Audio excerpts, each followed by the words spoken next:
બોરસદ તાલુકાના ઝારોલા ગામના bus stand નજીક રાત્રિના સમયે ગમખ્વાર અકસ્માત સર્જાયો છે, જેમાં પૂરપાટ ઝડપે પસાર થતી એક કાર આગળ જતા બાઇક સાથે અથડાયા બાદ સામેથી આવતા ટ્રકમાં ઘૂસી ગઈ હતી.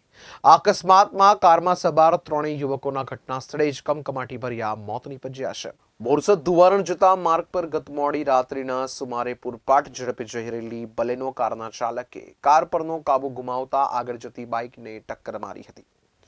સામેથી આવતી રેતી ભરેલી ટ્રકમાં ઘૂસી જતા ગોજારો અકસ્માત સર્જાયો હતો, જેમાં જંત્રાલના 3 નવયુવાનોએ જીવ ગુમાવ્યો હતો, જ્યારે 3ને ગંભીર ઇજાઓ પહોંચી હતી. સમગ્ર મામલે ભાદરણ પોલીસે ઘટના સ્થળે પહોંચી 3 કલાકની ભારે જહેમત બાદ તમામ મૃતદેહોને ગાડીમાંથી બહાર કાઢી પોસ્ટમોર્ટમ અર્થે મોકલી કાયદેસરની કાર્યવાહી હાથ ધરવામાં આવી હતી, જ્યારે ઇજાગ્રસ્તોને હોસ્પિટલમાં ખસેડાયા હતા. ઘટનાને પગલે આજે ડીવાયએસપી પીકે દિયોરાએ ઘટનાનું નિરીક્ષણ કર્યું હતું, જેમાં એફએસએલની પણ મદદ લેવામાં આવી હતી અને ઇજાગ્રસ્ત બાઇક ચાલકની ફરિયાદના આધારે પોલીસે કાર ચાલક વિરુદ્ધ ગુનો નોંધી કાયદેસરની કાર્યવાહી હાથ ધરી છે.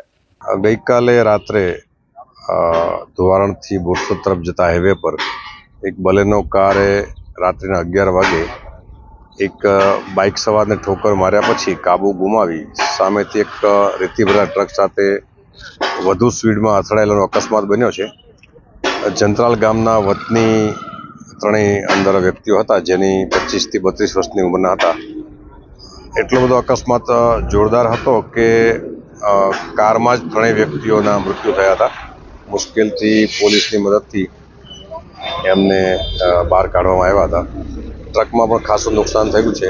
ડિવાઈડર વગરનો રોડ છે, એટલે એફએસએલ અધિકારીઓના મત મુજબ બલેનો કારની સ્પીડ ખૂબ જ વધુ હોય એવું હાલમાં તો જણાઈ આવે છે, અને પોલીસ દ્વારા મોટરસાઇકલ ચાલકની ફરિયાદ લઈ અને તે બલેનો કારના ચાલક વિરુદ્ધમાં ગુનો દાખલ કરેલો છે.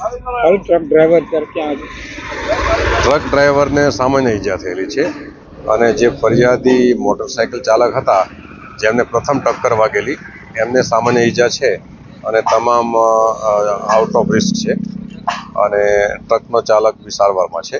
પરંતુ બલેનોમાં જે ત્રણેય ઇસમો બેઠા હતા, તેમની સ્પીડ વધુ હોય તેમના ત્રણેયના ત્યાં જ મૃત્યુ થયા છે.